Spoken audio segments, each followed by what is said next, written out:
Peacemakers of Christo.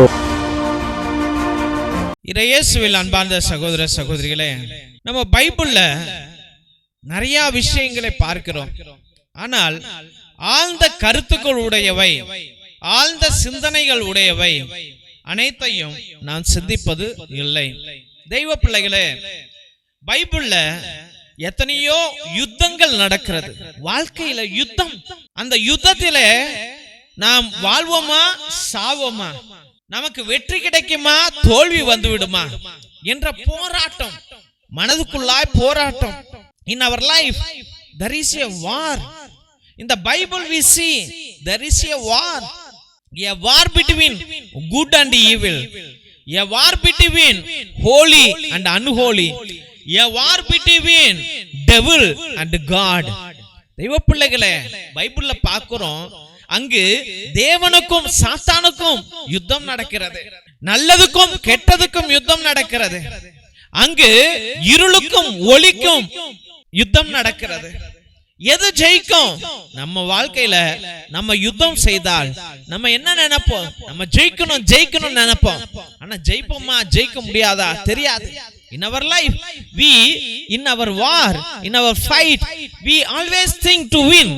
But whether the victory comes to us or not, we don't know. Likewise, in the Bible, there were many wars. And in each war, there was God's hand. Wherever God's hand was there was victory. பைபிள்ல பார்க்கிறோம், அங்கு யுத்தங்கள் நடந்தது. அந்த யுத்தத்திலே கடவுளுடைய கரம் இருந்தது. அந்த கடவுள் கரம் இருந்த இடத்திலெல்லாம் வெற்றி கிடைத்தது. அதை தான் நாம் சிந்திக்க போகிறோம், தியானிக்க போகிறோம். சாமுவேல் புஸ்தகம் 17வது அதிகாரம் 45 50 வரைக்கும் பார்க்கும் பொழுது, பிலிஸ்தியர்களின் பெரிய வீரன் கோலியாத்தை எதிர்க்க யாரும் துணை இல்லை, யாருக்கும் தைரியம் இல்லை. தாவீது தேவனை நம்பி ஒரு சிலிங்கும் கல்லும் கொண்டு போர் செய்தான். தேவன் உதவியால் கல் கோலியாத்தின் நெற்றியில் பட்டது, அவன் விழுந்து மரித்தான். இதனால் இஸ்ரவேலர் வெற்றி பெற்றனர். தெய்வ பிள்ளைகளே, there was a war between David and Goliath. Goliath believed in his ability. Goliath believed in his strength. Goliath believed in his intellectual capacity. Goliath believed in his arms. He believed in his weapons. Whereas Goliath believed the Lord. He had only one stone and he had only a kata belt. And with that belt, he bet, with the help of the Lord, he bet Goliath and he died. He hit, the stone hit in the forehead of the enemy called Goliath, and he died on the spot. And David runs and cuts his neck, and the people of Israel saw the victory of the Lord. They saw the hand of the Lord. தெய்வ பிள்ளைகளே, அன்றைய நாளிலே கோலியாத்து அழிக்கப்பட்டான். எப்படி?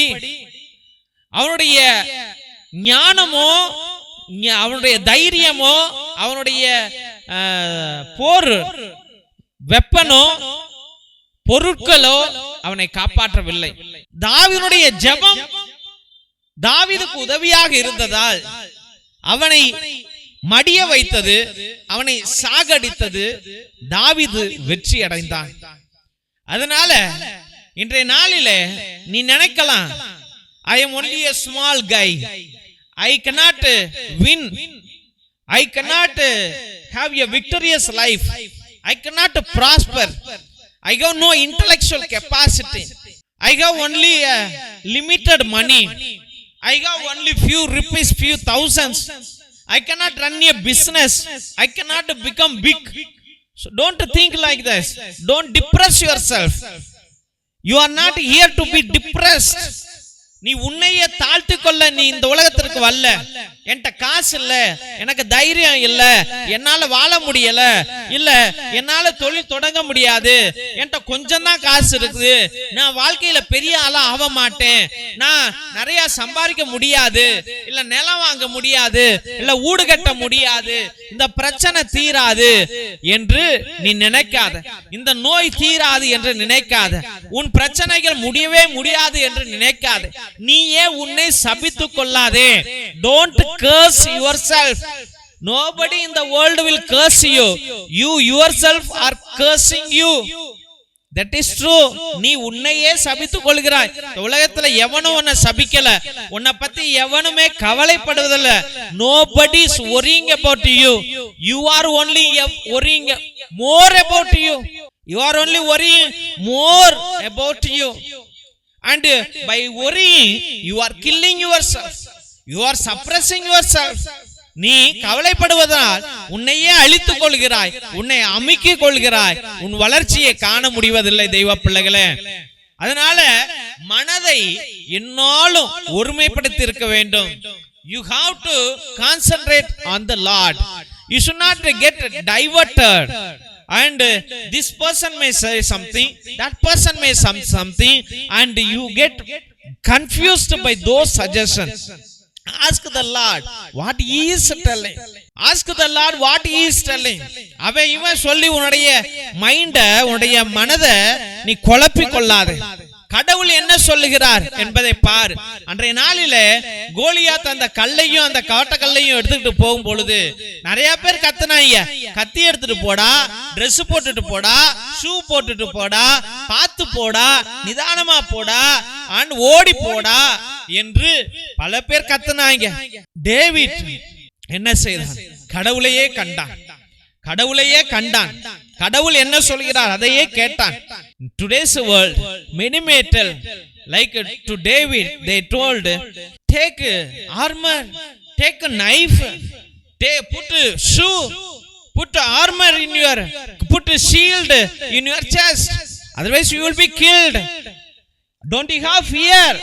Why are you going? Don't go. Like this they told David, and they wanted to stop him. But what David did? David listened to the God. Listen to the voice of God. In your life you may hear so many voices. Don't listen to everybody. அதனால தான் நீ கெட்டு போய் கிடக்குற. That is the reason you are destroyed. You are spoiled.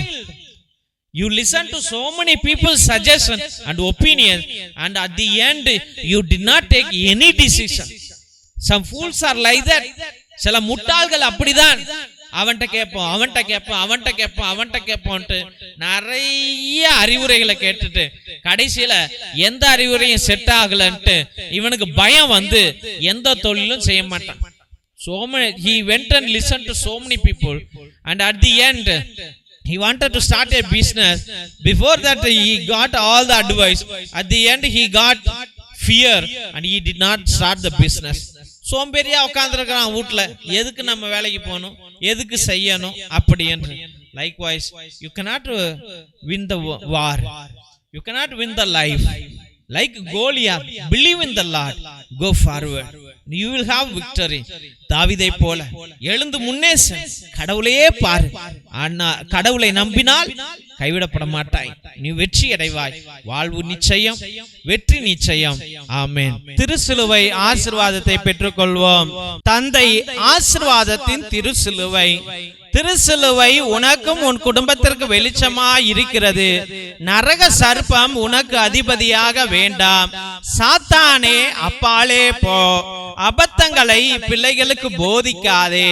நீ கொடுப்பது தீது, நீயே அந்த நஞ்சை உட்கொள். நற்கருணை ஆசீர்வாதத்தை பெற்றுக்கொள்வோம். எல்லாம் வல்ல இறைவன் தந்தை, மகன், தூய ஆவியார் உங்களையும் உங்கள் குடும்பத்தையும் ஆசீர்வதித்து தன்னுடைய வல்லமையான கரத்தினால் வழிநடத்தி காத்தருள்வாராக. ஆமென், ஆமென், ஆமென். இயேசுவில் அன்பார்ந்த சகோதர சகோதரிகளே, ஒவ்வொரு நாளும் மதியம் 2:30 மணியிலிருந்து 4:30 மணி வரைக்கும் உங்களுடைய ஒவ்வொரு கருத்துக்களுக்காகவும் நேத்து திருப்பலி, மரித்த ஆத்துமாக்களுக்காக திருப்பலி, மாசிலா குழந்தைகளுக்காக திருப்பலி, கிரகோரியன் திருப்பலி, சிறப்பு திருப்பலி, நவநாள் திருப்பலியை ஒரே குருவானவர் 2 மணி நேரம் ஆண்டவரோடு பரிந்து பேசி ஜெபித்துக் கொண்டிருக்கிறார். உங்களுடைய திருப்பலி கருத்துக்களை கீழே இருக்கிற வாட்ஸ்அப் நம்பருக்கு அனுப்புங்கள்.